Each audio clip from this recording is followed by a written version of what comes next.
Hello, and welcome to Better in HR in 10 Minutes, where we take a topic important to HR and in 10 minutes or less, we discuss it from the point of view of an employment law attorney and from a trainer. I'm the trainer, I'm Rodney Klein. And I'm the lawyer. I'm Sarah Glasser. Keep in mind that the things that Rodney and I talk about are not legal advice. We're just two pals having coffee, talking about our favorite topics. Yeah, our Speaking of favorite our favorite topics. topics, Right, the ADA. Why? Because you can't get enough. We talk a lot about the ADA, and the reason we talk a lot about the ADA is because people want so much information on the ADA.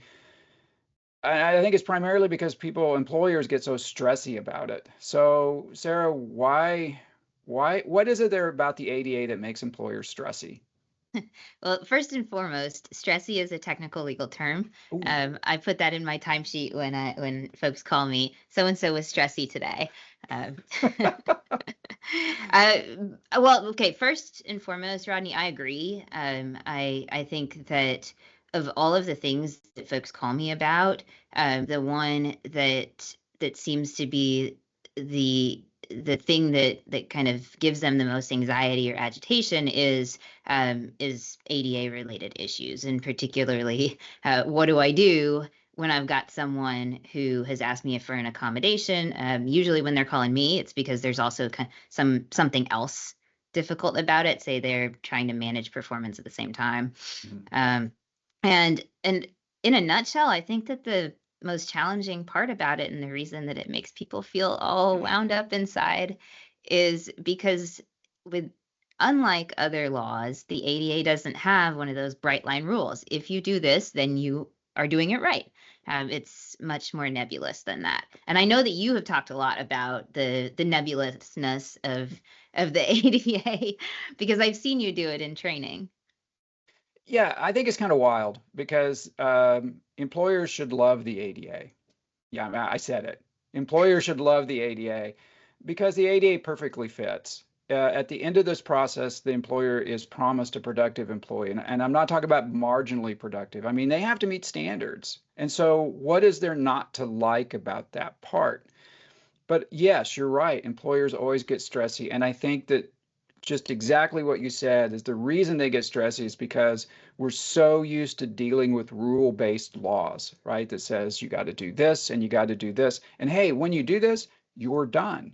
But the ADA doesn't say that. It just says you're going to find your own answers. And that just makes people feel real insecure. And I think it especially makes them feel insecure because almost every other law they work with here is a rule-based law. So if you're kind of a rule-centered person, the ADA, which is attorneys, right? With the ADA is going to be stressy. And I think that that's the big difference between, let's say, dealing with FEMLA, which has its own stresses, and dealing with the ADA. Yeah, well, and I think we have to kind of acknowledge the thing that defense attorneys don't like to say, which is that when you don't have a bright line rule, it's kind of hard to prove that your client did it right. And it gives folks on the other side an opportunity to say that your client did it wrong. And so one of the things, and I've heard you talk about this too, so I know that we are aligned with this. There will be no disagreements here.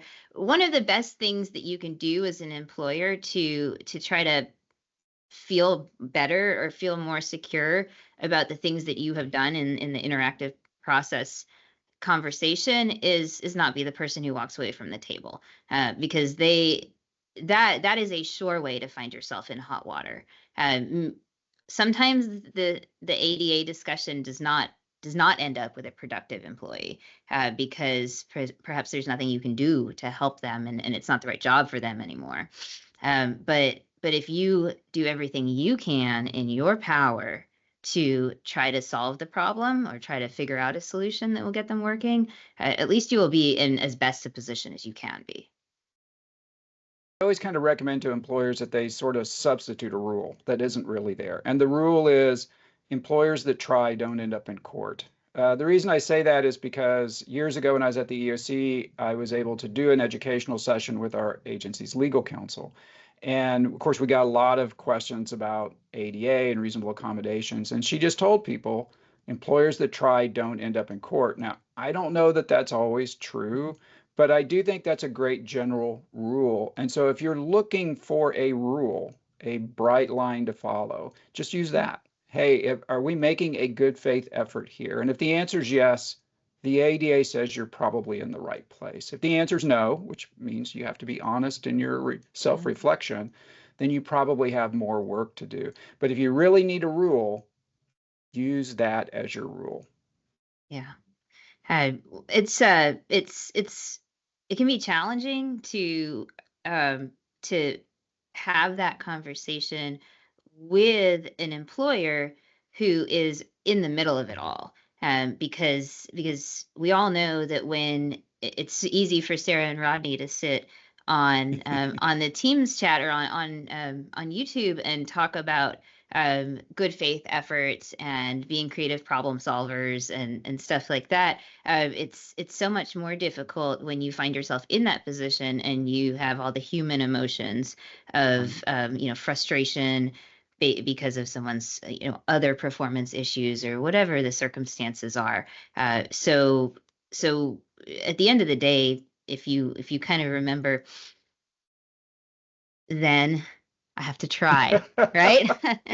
I gotta Yeah. keep going. This is the onus that's on the employer, right? They have to keep trying and they have to try to solve the Right, problem. right. The Supreme Court was been very upfront about the fact that employers have an affirmative duty to accommodate, not sit back, but have an affirmative duty. And which is one of the reasons why this is so stressy for employers, which is probably a good place for us to leave the conversation today.